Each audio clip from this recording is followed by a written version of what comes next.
আসসালামু আলাইকুম। মালয়েশিয়াতে কলিং ভিসা আসতে কত টাকা লাগে এবং কি কি ডকুমেন্ট লাগে আজকের এই ভিডিওতে এ টু জেড আপনাদের জানাবো। অর্থাৎ মালয়েশিয়াতে যে সমস্ত কলিং ভিসায় যে সমস্ত কর্মী ভাইয়েরা আসতে চাচ্ছেন এবং অল্প কিছুদিনের ভিতরে কিন্তু আপনারা মালয়েশিয়াতে আসতে পারবেন। তো আপনাদের কি কি ডকুমেন্ট লাগবে, অর্থাৎ কত টাকা নেয় সরকারি খরচে, তো আজকের এই ভিডিওতে আপনাদের জানাবো। আপনারা যদি মালয়েশিয়া কলিং ভিসা আসতে চান তাহলে অবশ্যই আপনাকে আপনার যেই বৈরো রেকর্ডিং এজেন্সি আছে তার মাধ্যমে আপনাকে আসতে হবে। অবশ্যই আপনার পাসপোর্ট থাকতে হবে এবং 2 বছর মেয়াদ থাকতে হবে। অর্থাৎ অনেকেরই পাসপোর্ট বানিয়ে রাখে, অনেক বছর হয়ে যায়, মেয়াদ শেষ হয়ে যায়, অনেকে কিন্তু জানে না। যখন ভিসা করতে যায়, যখন এজেন্সির কাছে জমা দেয় কাগজপত্র, তখন দেখা যাচ্ছে আপনার মেয়াদ থাকে না। তো অবশ্যই কমপক্ষে 2 বছর থাকতে হবে মেয়াদ।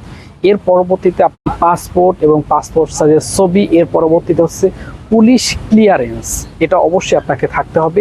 এরপরে হচ্ছে বিএমএটি কার্ড, অবশ্যই বিএমএটি কার্ড আপনাকে থাকতে হবে।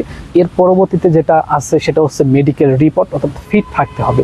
আপনি যে মেডিকেল করবেন বা আপনার এজেন্সি যে মেডিকেলের তালিকা দিবে, ওই তালিকা অনুযায়ী আপনাকে ওই মেডিকেলে যেতে হবে এবং ওই মেডিকেল থেকে ফিট সার্টিফিকেট আনতে হবে। আপনার কলিং ভিসায় যেই মেডিকেল রিপোর্ট দেওয়া হবে বা যেই মেডিকেলের তালিকা দেওয়া হবে, অবশ্যই ওই মেডিকেলে কি আপনাকে ফিট সার্টিফিকেট আনতে হবে। এই হচ্ছে কাগজপত্র অর্থাৎ ডকুমেন্ট। অবশ্যই এই সমস্ত ডকুমেন্ট ঠিকঠাক আছে কি না এটা অবশ্যই আপনাকে যাচাই করতে হবে।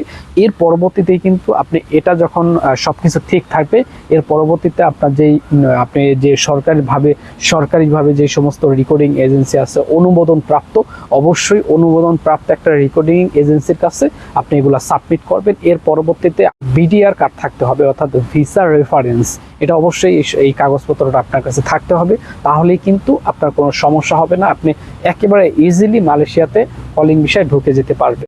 মূলত মালয়েশিয়াতে কলিং ভিসা আসতে কত টাকা লাগে দেখেন। মালয়েশিয়াতে কিন্তু আমরা আসছি, আমাদের মতো হাজার হাজার লক্ষ লক্ষ কর্মী কিন্তু মালয়েশিয়াতে আসছে। তারা যেই সমস্ত ভাবে তাদের কাছ থেকে সিন্ডিকেট করে টাকা নেওয়া হয়েছে 4-5 লক্ষ টাকা, এখন কিন্তু একটু কমে নাই। কলিং ভিসায় সরকারিভাবে 79,000 টাকা নেওয়া হয়, কিন্তু আমাদের বাংলাদেশ থেকে বিভিন্ন কর্মীর কাছ থেকে 4 লক্ষ, 3 লক্ষ, 5 লক্ষ টাকাও কিন্তু নেওয়া হয়। তো এই হচ্ছে কলিং ভিসার এত টাকা নেওয়া হয়। যদি আপনি আসতে চান বা আপনাকে কলিং ভিসা আনা হয়, অবশ্যই 3 লক্ষ টাকা লাগবে যদি কলিং ভিসায় সরকারিভাবে আপনি আসেন। তো এই হচ্ছে কাগজপত্র এবং কলিং ভিসা কত টাকা লাগে। দেখেন আমাদের বাংলাদেশে একটা সিন্ডিকেট হয়। দেখেন আমরা যে 4-5 লক্ষ টাকা দিয়ে মালয়েশিয়াতে আসছি বা আসি, এটা কিন্তু অন্য অন্য দেশ থেকে যারা আসে, নেপাল, ইন্দোনেশিয়া, ভিয়েতনাম, তারা কিন্তু 1 লক্ষ টাকার ভিতরে কিন্তু তারা আসতে পারে। এজন্য তাদের বেশি দিন থাকতে হয় না। তারা 1 বছরের ভিতরে টাকা পয়সা সব ইনকাম করে এরপরে চলে যেতে পারে, ঘুরতে পারে, যেতে পারে। কিন্তু আমাদের বাংলাদেশ থেকে যদি একবার আসা হয়, সে আর যেতে পারে না কম সহজে। তো এই হচ্ছে আমাদের বাংলাদেশের নিয়মতান্ত্রিক, যাদের হাতে ক্ষমতা তারাই এটা, যদি এই সিন্ডিকেট যদি তারা না ভাঙতে পারে তাহলে কখনোই আমাদের বাংলাদেশ উন্নত হবে না।